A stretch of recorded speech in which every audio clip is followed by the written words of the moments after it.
नमस्कार दोस्तों, स्वागत है आपका अपने YouTube channel it's Hindi time पर।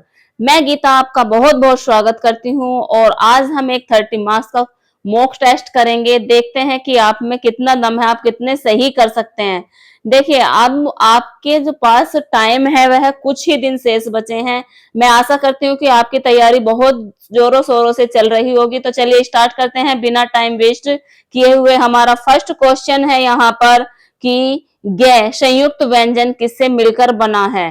गे संयुक्त व्यंजन जो है, गे जो हमारा ज्ञानी वाला होता है, वो संयुक्त व्यंजन किससे मिलकर बना है। यहाँ पर हम देखते हैं वह क्या, वह जय और या से बना है, गे और ये से बना है, जय या न से बना है, या फिर द या ये से बना है। तो हमारा संयुक्त व्यंजन बनता है जय प्लस में यहाँ पर यहाँ हलंत होता है प्लस या, इनसे हमारा ये गे अक्षर बनता है। इसमें यहाँ पर हमारा ए ऑप्शन सही हो जाएगा, किंतु यहाँ पर इसमें हलंत ऐसे हलंत आएगा जय के नीचे। हमारे जितने भी संयुक्त व्यंजन होते हैं उनके फर्स्ट अक्षर में, फर्स्ट वर्ण में हमारे अक्षर के नीचे हलंत होना जरूरी है। ठीक है, तो हमारा ऑप्शन ए सही हो जाएगा। इसका ऑप्शन ए सही है, यहाँ पर ए ऑप्शन सही है।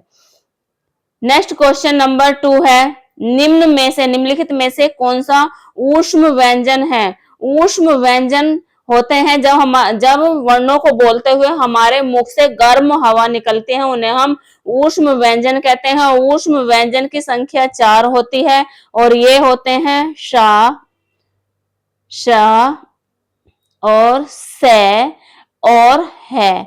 ये हमारे 4 ऊष्म व्यंजन होते हैं। तो इसमें यह है, ये है, ल है, श है या र है। तो ऊष्म व्यंजन हमारा श, ऑप्शन सी हमारा सही हो जाएगा।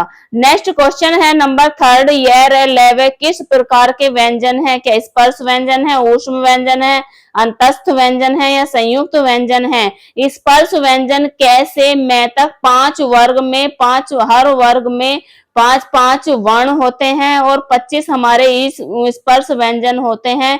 कैसे और मैं तक ऊष्म व्यंजन अभी मैंने बताए हैं, जो ये है हमारे ऊष्म व्यंजन है। अंतस्थ व्यंजन ये हमारे अंतस्थ व्यंजन हो जाएंगे। संयुक्त व्यंजन की संख्या भी 4 होती है, 6, त्रय और ज्ञ। तो ये हमारे संयुक्त व्यंजन होते हैं। नेक्स्ट क्वेश्चन पर चलते हैं। नेक्स्ट क्वेश्चन है, 6 किस प्रकार का, 6 किस प्रकार का व्यंजन है। तो यहाँ पर ऊष्म व्यंजन है, संयुक्त व्यंजन है, अंतस्थ व्यंजन है, स्पर्श व्यंजन है। अक्षय अभी हमने बताया है कि हमारा संयुक्त व्यंजन होता है।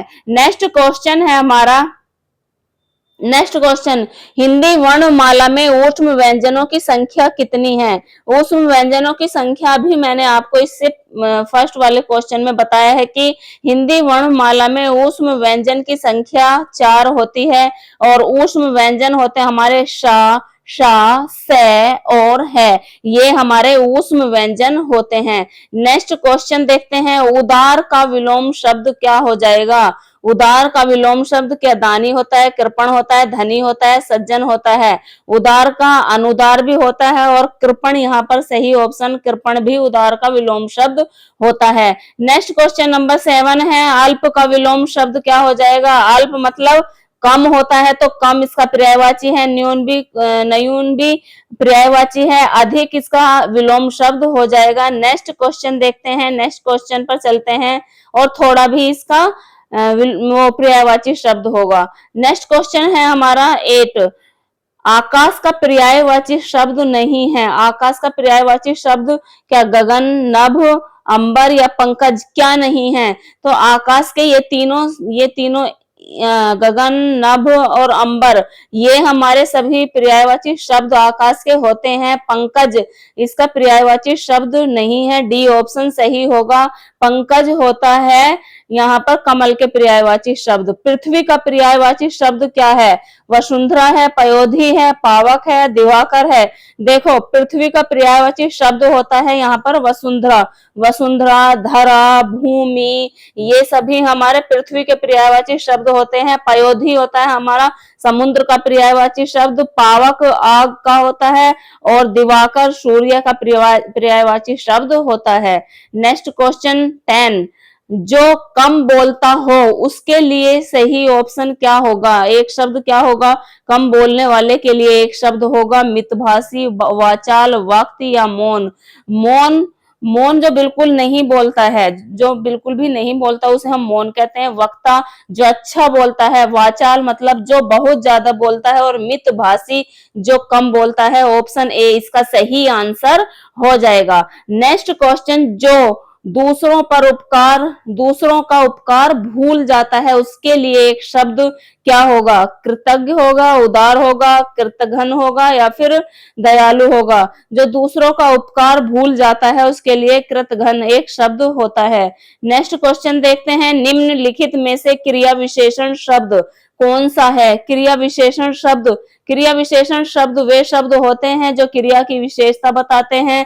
सुंदर विशेषण शब्द है। धीरे धीरे ये क्रिया की विशेषता के चल रहा है, वह धीरे धीरे चल रहा है, तो वहां यहाँ पर ये क्रिया की विशेषता बताई जा रही है। जो शब्द क्रिया की विशेषता बताते हैं वे क्रिया विशेषण शब्द होते हैं। लाल भी यहाँ पर विशेषण शब्द है और अच्छा भी विशेषण शब्द हो जाएगा, तो इसका ऑप्शन सही होगा बी। नेक्स्ट क्वेश्चन देखते हैं, राम तेजी से चलता है, इस वाक्य में क्रिया विशेषण है। राम है या दौड़ता है या तेजी से या फिर है। अभी इस क्वेश्चन में मैंने 12 में बताया है कि जो क्रिया की विशेषता बताते हैं वही हमारे क्रिया विशेषण शब्द होते हैं। राम क्या है? संज्ञा है। दौड़ता एक क्रिया हो रही है और है यहाँ पर हमारी सहायक क्रिया होती है और है हमारी क्रिया है। ठीक है। और देखो यहाँ पर तेजी से, तो तेजी से दौड़ रहा है, तो दौड़ने की विशेषता यहाँ पर तेजी से, कैसे दौड़ रहा है? तेजी से दौड़ रहा है, तो ये सी ऑप्शन हमारा सही हो जाएगा। ऑप्शन नंबर सी क्रिया विशेषण होगा। नेक्स्ट क्वेश्चन देखते हैं, बहुत शब्द किस वाक्य में क्रिया विशेषण है? बहुत शब्द जो है वह क्रिया विशेषण, क्रिया विशेषण से अभी हमने बताया जो शब्द क्रिया की विशेषता बताते हैं। बहुत लोग आए हैं, लोग आए हैं, बहुत लोग आए हैं, तो यहाँ पर लोग हमारी संख्या है और बहुत लोग की विशेषता बताइए, ये हमारे विशेषण शब्द हो जाएंगे। वह बहुत तेज दौड़ता है, दौड़ने की यहाँ पर विशेषता बताई जा रही है कि वह कैसे दौड़ता है? बहुत तेज दौड़ता है। बी ऑप्शन हमारा राइट ऑप्शन होगा। बहुत पुस्तकें हैं, ये भी पुस्तक क्या है? हमारी संज्ञा है, इसमें भी ये हमारा विशेषण हो जाएगा। Option number C. और बहुत बच्चे खेल रहे हैं, बच्चे भी संज्ञा है, इसलिए ये भी हमारा विशेषण हो जाएगा। इसका ऑप्शन बी सही आंसर होगा। नेक्स्ट क्वेश्चन पर चलते हैं, अमर का विलोम शब्द क्या होगा? अमर क्या होता है? जो कभी न मरे, और नश्वर होता है जो खत्म हो जाए, तो यहाँ पर, और शाश्वत, देखो अमर होता है जो कभी न मरे, अजर होता है जो मतलब अजर जो रहे, और नश्वर जो जिसका नाश हो गया हो, खत्म हो जाए, और यहाँ पर शाश्वत होता है, शाश्वत। तो इसका आंसर हमारा सही हो जाएगा, अमर का विलोम शब्द हो जाएगा हमारा नश्वर। क्या हो जाएगा? नश्वर ऑप्शन सही होगा। नेक्स्ट क्वेश्चन पर चलते हैं 16 पर। यहाँ पर रचनाकार से है, अंधा युग के रचयिता कौन है? अंधा युग के धर्मवीर भारती हैं, मोहन राकेश हैं, या फिर लक्ष्मी भीष्म साहनी है, या लक्ष्मी नारायण है? अंधा युग के हैं धर्मवीर भारती, इसका ऑप्शन सही हो जाएगा। मोहन राकेश की रचनाएं हैं, आधे अधूरे, आषाढ़ का एक दिन, अंधेरे बंद कमरे में। ये मोहन राकेश जी की प्रसिद्ध रचनाएं हैं। देखो आ इनकी रचनाओं में तीनों में आया, आधे अधूरे, आषाढ़ का एक दिन और अंधेरे बंद कमरे में। भीष्म साहनी की प्रसिद्ध रचनाएं हैं, तमस, झरोखे, कड़िया, ये भीष्म साहनी की प्रसिद्ध रचनाएं हैं। और लक्ष्मी नारायण जी की प्रसिद्ध रचना है लक्ष्मी नारायण लाल की, एक लक्ष्मी नारायण मिश्र है और ये है लक्ष्मी नारायण लाल। तो इनकी हैं मिस्टर अभिमन्यु, कलंकी, अब्दुल्ला दीवाना, ये इनकी प्रसिद्ध रचनाएं हैं लक्ष्मी नारायण लाल की। नेक्स्ट क्वेश्चन पर चलते हैं हम, आधे अधूरे। आधे अधूरे नाटक किसका है? आधे अधूरे एक नाटक है, वो किसका नाटक है? तो आधे अधूरे नाटक है यहाँ पर मोहन राकेश जी का। ठीक है। धर्मवीर भारती की है सूरज का सातवां घोड़ा, इसकी इनकी प्रसिद्ध रचना है। भारतेंदु हरिश्चंद्र जी की है अंधेर नगरी और भारत दुर्दशा, ये इनकी प्रसिद्ध रचनाएं हैं। प्रसाद जी की है आंसू, झरना, चंद्रगुप्त, स्कंदगुप्त, ये जयशंकर प्रसाद जी की प्रसिद्ध रचनाएं हैं। नेक्स्ट क्वेश्चन पर चलते हैं, नंबर 18। स्कंदगुप्त नाटक के लेखक हैं। देखो अभी अभी बता रही थी, एक क्वेश्चन भी आ गया है यहाँ पर। नेक्स्ट क्वेश्चन है हमारा, स्कंदगुप्त नाटक के लेखक कौन है? स्कंदगुप्त नाटक है किनका है? जयशंकर प्रसाद जी का, लक्ष्मी नारायण मिश्र का, मोहन राकेश का या भारतेंदु हरिश्चंद्र जी का? तो स्कंदगुप्त नाटक अभी हमने बताया जयशंकर प्रसाद जी का है। कनुप्रिया, कनुप्रिया के रचनाकार हैं कौन है? धर्मवीर भारती, दिनकर, बच्चन या फिर निराला? तो कनुप्रिया के रचनाकार हैं हमारे धर्मवीर भारती। कौन है? धर्मवीर भारती जी कनुप्रिया के रचनाकार हैं। नेक्स्ट क्वेश्चन देखते हैं हम। नेक्स्ट क्वेश्चन है हमारा 20। लोकायतन के रचनाकार कौन है? लोकायतन प्रसिद्ध रचना है किसकी? सुमित्रानंदन पंत जी की। प्रसाद जी के अभी मैंने बताए थे, कामायनी, आंसू, झरना और स्कंदगुप्त, चंद्रगुप्त, ये इनकी प्रसिद्ध रचनाएं हैं। आंसू। नेक्स्ट है हमारे कौन? महादेवी वर्मा की यामा प्रसिद्ध रचना है और दिनकर जी की उर्वशी। नेक्स्ट क्वेश्चन पर चलते हैं, अशोक के फूल किसकी रचना है? अशोक के फूल हजारी प्रसाद द्विवेदी जी की है, रामचंद्र शुक्ल जी की है, महावीर प्रसाद द्विवेदी जी की है या फिर नंद दुलारे वाजपेयी जी की प्रसिद्ध रचना है? अशोक के फूल किसकी रचना है? अशोक के फूल हजारी प्रसाद द्विवेदी जी की प्रसिद्ध रचना है। Next question 22। हिंदी साहित्य का इतिहास के लेखक कौन है? हिंदी साहित्य के इतिहास के लेखक क्या रामचंद्र शुक्ल जी हैं या फिर हजारी प्रसाद द्विवेदी जी हैं या श्याम सुंदर दास जी हैं या रामविलास शर्मा जी हैं?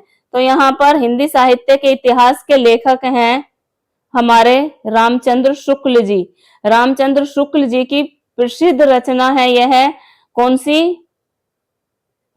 हिंदी साहित्य का इतिहास। और यहाँ पर देखो इनकी प्रसिद्ध रचना और भी हैं, जैसे कि एक मिनट, हजारी प्रसाद द्विवेदी जी की रचनाएं अभी हमने बताई हैं, कुटज है और अशोक के फूल है। नेक्स्ट इसमें है हमारे श्याम सुंदर दास जी। श्याम सुंदर दास जी की प्रसिद्ध रचना है साहित्य आलोचन, हिंदी भाषा और साहित्य। श्याम सुंदर दास जी एक व्यंग्यकार लेखक थे, मतलब आलोचनात्मक ये लेखक थे। और रामविलास शर्मा जी की निराला की साहित्य साधना, इनकी एक प्रसिद्ध आलोचनात्मक कृति है। नेक्स्ट है हमारा कवितावली के रचयिता कौन है? कवितावली के कबीर दास जी हैं, सूरदास जी हैं, तुलसीदास जी हैं, रहीम जी हैं। तो कवितावली के लेखक हैं हमारे तुलसीदास जी। रामचरितमानस, कवितावली, गीतावली, विनय पत्रिका, रामलला नेहचू, रामायण बरवे, तो ये हमारी किसकी हैं? सारे तुलसीदास जी की प्रसिद्ध रचनाएं हैं। सूरदास जी की सूर सागर, साहित्य लहरी, ये इनकी प्रसिद्ध रचना है। और कबीर दास जी की प्रसिद्ध एक रचना है बीजक, इनका साहित्य संग्रह है, उसमें साखी, सबद और रमैनी, इन उसमें प्रसिद्ध इनके क्या है? भाग हैं बीजक के। और रहीम दास जी के प्रसिद्ध है रहीम के दोहे। नेक्स्ट क्वेश्चन है हमारे, बीजक किसकी रचना है? देखो मैंने बताया है, जो मैं बोलती हूँ उसे भी आप एक कॉपी में लिखते चलिए, क्योंकि एक क्वेश्चन से ही हम कई क्वेश्चन इनकी, एक नहीं कई हमें कृति इनकी रचनाएं याद होनी चाहिए, क्योंकि ये नहीं है कि जो मैं यहाँ पर करा रही हूँ वही आएगा। उनसे रिलेटेड जो भी यहाँ पर साहित्यकार दिए हुए हैं उनसे रिलेटेड और भी साहित्य इनकी कृति जो है वे पूछी जा सकती हैं। बीजक किसकी रचना है? बीजक कबीरदास जी की है, जायसी है सूरदास जी की या फिर रहीम दास जी की? बीजक एक साहित्य संग्रह है किसका? कबीरदास जी का। उसके 3 भाग हैं, साखी, सबद और रमैनी। पद्मावत मलिक मोहम्मद जायसी की प्रसिद्ध रचना है पद्मावत। सूरदास जी की अभी हमने बताई है, सूर सागर, साहित्य लहरी और सूर सरावली। रहीम के दोहे प्रसिद्ध हैं। पद्मावत के रचनाकार देखो अभी बताया, पद्मावत के रचनाकार हैं मलिक मोहम्मद जायसी जी। मलिक मोहम्मद जायसी पद्मावत के प्रसिद्ध रचनाकार हैं। नेक्स्ट है हमारा क्वेश्चन, रसिक प्रिया के रचनाकार कौन है? रसिक प्रिया किसकी प्रसिद्ध रचना है? रसिक प्रिया आचार्य केशव की प्रसिद्ध रचना है। ऑप्शन बी इनका सही हो जाएगा। बिहारी एक ऐसे लेखक थे, ऐसे कवि थे जो मात्र अपनी एक कृति से पूरे साहित्य जगत में फेमस हो गए हैं। और इनकी देव की है, देव की प्रसिद्ध रचना है भाव विलास, रस विलास, भवानी विलास, अष्टयाम, ये इनकी प्रसिद्ध रचनाएं हैं। नेक्स्ट, बिहारी सतसई के रचनाकार कौन है? बिहारी सतसई के देव हैं पद्माकर, बिहारी या फिर घनानंद। तो बिहारी सतसई के रचनाकार हो जाएंगे बिहारी। नेक्स्ट हमारा क्वेश्चन है, भारत भारती किसकी रचना है? भारत भारती किसकी रचना है? या मैथिली शरण गुप्त जी की है, या फिर दिनकर जी की है, प्रसाद जी की है, पंत जी की है? तो हमारी भारत भारती जो प्रसिद्ध रचना है वह मैथिली शरण गुप्त जी की प्रसिद्ध रचना है। और यहाँ पर देखो देखो इस ऑप्शन में थे सुमित्रा नंदन पंत, चिदम्बरा के प्रसिद्ध लेखक। चिदम्बरा किसकी रचना है? चिदम्बरा सुमित्रा नंदन पंत की है, निराला की है, बच्चन जी की है, या फिर एक ऑप्शन नीचे होगा उन्हें देखते हैं महादेवी वर्मा की है या फिर। तो इसके ऑप्शन हमारा सही हो जाएगा, चिदम्बरा के प्रसिद्ध लेखक हैं, चिदम्बरा के यहाँ पर लेखक हैं हमारे सुमित्रा नंदन पंत जी। इसका ऑप्शन ए सही हो जाएगा। और निराला की प्रसिद्ध रचना है चिदम्बरा, पल्लव, वीणा, सुजान, लोकायतन, युगांत, इनकी प्रसिद्ध रचना है निराला जी की। और सुमित्रा नंदन पंत जी की और प्रसिद्ध रचनाएं हैं चिदम्बरा, पल्लव, वीणा, सुमित्रा नंदन पंत जी की गुंजन, लोकायतन और यहाँ पर युगांत। और निराला जी की प्रसिद्ध रचनाएं हैं राम की शक्ति पूजा, तोड़ती पत्थर, सरोज स्मृति, इनकी प्रसिद्ध रचनाएं हैं। बाण भट्ट की आत्मकथा, एक नीचे है हमारा उर्वशी। नेक्स्ट क्वेश्चन है, उर्वशी के रचनाकार कौन है? उर्वशी के रचनाकार, उर्वशी के लिए ज्ञानपीठ पुरस्कार प्राप्त करने वाले साहित्यकार कौन है? क्या हरिवंश राय बच्चन है, रामधारी सिंह दिनकर हैं, अज्ञे हैं या पंत जी हैं? तो उर्वशी प्रसिद्ध रचना है हमारे रामधारी सिंह दिनकर जी की, ये बी ऑप्शन इसका सही होगा। नेक्स्ट क्वेश्चन है हमारा, बाण भट्ट की आत्मकथा किसकी रचना है? बाण भट्ट की आत्मकथा प्रसिद्ध रचना है हजारी प्रसाद द्विवेदी जी की। ये हमने आज 31 क्वेश्चन किए हैं। आप इन्हें कीजिए और देखिए कि आपके कितने सही हुए, आप कितने पानी में हैं, कितने आप सही कर सकते हैं। ऐसे ही क्वेश्चन आपसे पूछे जाएंगे। यूपी टेट में ज्यादा हार्ड क्वेश्चन नहीं पूछे जाते हैं हिंदी में। ऐसे ही आपसे मतलब आपके कम से कम 20 क्वेश्चन व्याकरण से होंगे, 2 कॉम्प्रीहेंशन से होंगे और 3-4 क्वेश्चन आपको रचना और रचनाकार से पूछे जाएंगे और 1-2 क्वेश्चन आपका होगा पेडागोजी से। इतने आपको 30 क्वेश्चन आएंगे। आप देखिए कि आपके कितने सही हो रहे हैं।